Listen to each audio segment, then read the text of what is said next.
aking ibabahagi ngayon ay makikita sa mga awit, Kapitulo 84, versikulo 1 hanggang 4. Awit ng pananabik sa tahanan ng Diyos.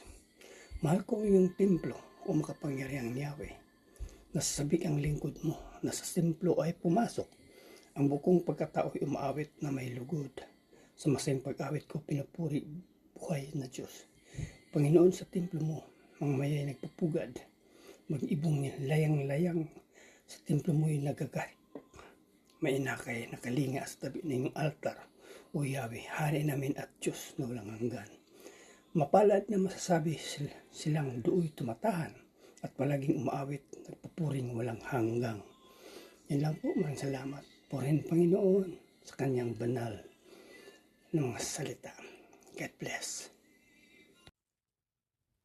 Isang mapayapang gabi po sa ating lahat. Sa aking pong pagpapatuloy ng aking paglalahad ngayong gabi. Ngayong gabi po, ang aking babahagi ay mula pa rin po sa Aklat ng Mga Awit, sa Kabanata 84, sa talata 5 hanggang 6, ito po ang nakasaad. Ang sa iyo maasay masasabing mapalad din, silang mga naghahangad sa sayon ay makarating. Habang sila'y naglalakbay sa tigang nakapatagan, tuyong lupa'y binabaha na maagaw na pag-ulan. Ito po ang nakasulat sa banal na kasulatan. Lagi po natin ibigay ang pinakamataas na papuri at pasasalamat sa ating amang lumikha. Amin. Isang mapagpalang gabi po sa ating lahat. Ang akin pong babasahin yan mula sa libro ng Salmo chapter 84 verses 7 and 8. Lalo silang lumalakas habang lumalakad, hanggang ang bawat isa sa kanila ay makarating sa presensya ng Diyos doon sa Zion. O Panginoon, Diyos ng mga hukbo, pakinggan niyo ang aking panalangin, O Diyos ni Jacob. Amen. God bless po. Good evening po. Ang aking Bible verse for today is from the book of Psalms, chapter 84, verses 9 to 10. Basbasan mo, aming Diyos, itong hari naming mahal. Pagpalain mo po siya pagkat ikaw ang humirang. Kahit isang araw lamang, mas gusto ko sa templo mo, kaysa 1,000 araw na iba ang tahanan ko. Gusto ko pang maging bantay sa pinto ng iyong templo, kaysa ako'y tumira sa bahay ng mga palalo. Amen. Ang mabuting balita ng ating Panginoon. So tayo po ay nasa Psalms chapter 84 verse 11 to 12. So sabi po dito, sapagkat ang Panginoon Diyos ay araw at kalasag. Ang Panginoon ay nagbibigay ng biyaya at kaluwalhatian. Walang mabuting bagay na ipagkakait sa mga lumalakad ng matuwid. O Panginoon na mga hukbo, mapalad ang taong nititiwala sa iyo. Yan po yung sa talata 12, no? So dito po ay yung Diyos po yung araw ng ating buhay. So kapag tilukoy po natin na araw, base dito sa ating binasa, ito po ay simbolo ng liwanag at gabay, no? So ibig sabihin, yung Diyos po yung nagbibigay ng liwanag, no, sa ating landas. Siya po yung patnubay. Siya po yung nagbibigay ng buhay at direksyon. So, ibig sabihin po niyan, kung wala po yung Diyos, yung buhay po ng tao ay parang nasa kadiliman.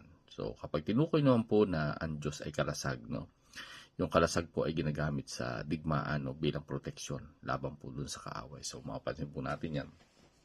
Yung mga mandirigma, hindi lang po espada yung bitbit niyan, kundi talagang sila ay may kalasag bilang proteksyon. So, ipinapakita po dyan yung pinoproteksyonan ng Diyos, yung kanyang mga anak, no, buhat dun sa mga kaaway.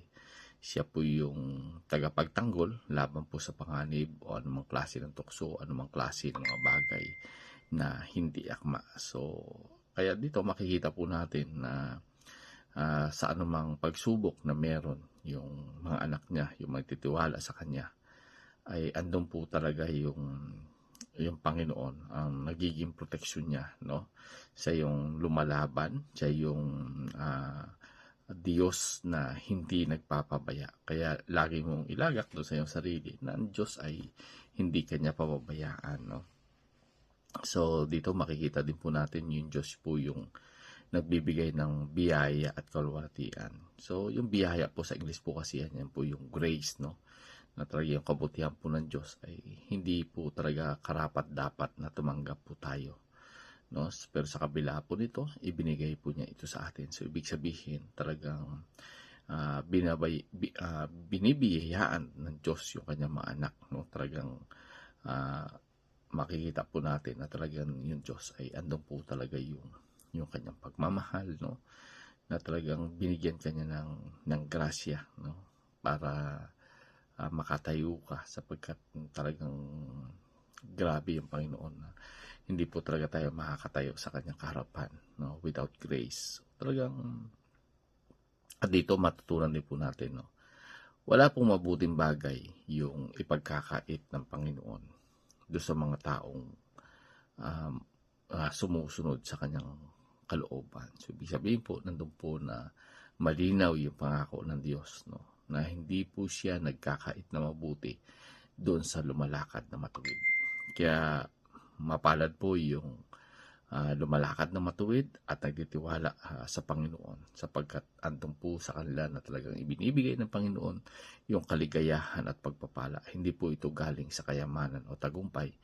Yung mga yan, ang tanging lang pong makapagbigay niya yung ating Panginoon. Kaya yung tunay po ng napagpapala, kapag tayo po ay nagtiwala sa Panginoon, tayo po ay nanalig sa kanyang kabutihan, namuhay po tayo nakasama siya. Ito po isang matindi ng pagpapala. Yung na kumbaga po nakaposisyon tayo, no, do sa mga pagpapala. So, ibig sabihin, dapat maging maliwanag sa atin na yung Diyos, siya po yung liwanag ng ating buhay, at yung Diyos yung ating tagapagtanggol. So, purihin po muli ang Panginoon sa napagandang mensahe, no, sa talatang ito na ating pong binasa mula po sa Psalms chapter 84. So, God bless everyone. Ang Panginoon po ang patuloy na mapapurihan.